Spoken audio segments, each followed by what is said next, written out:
here.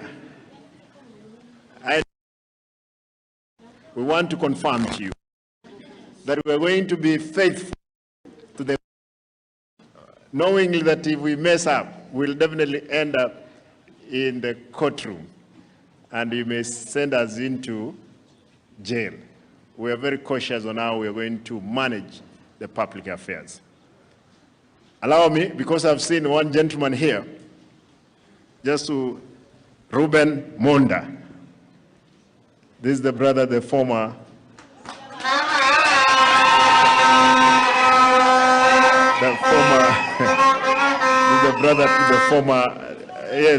the former DG. I'm happy that you have shown a lot.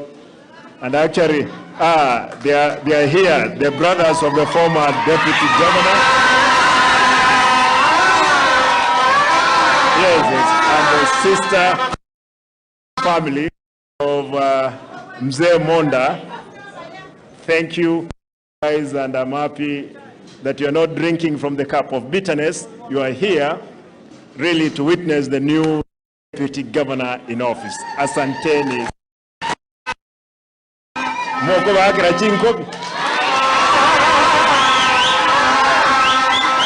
Thank you. Thank you.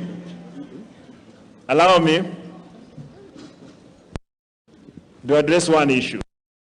Agents in the now? Yes. Are you there? Yes. Gen Z, are you there? Yes. We want to thank you because you have made us wake up.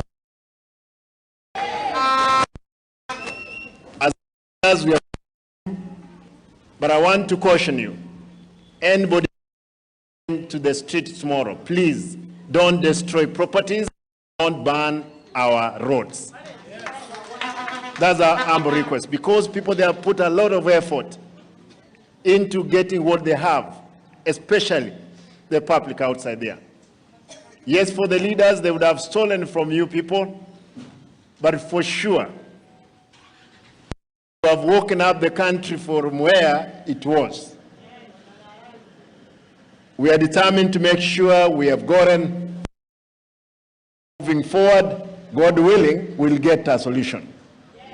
Kwa hivyo tafadhali nawaomba Gen Z maandamano, msiharibu barabara kwa sababu ni pesa zenu. Zile mnalia kwa sababu ukweli mmeomba the future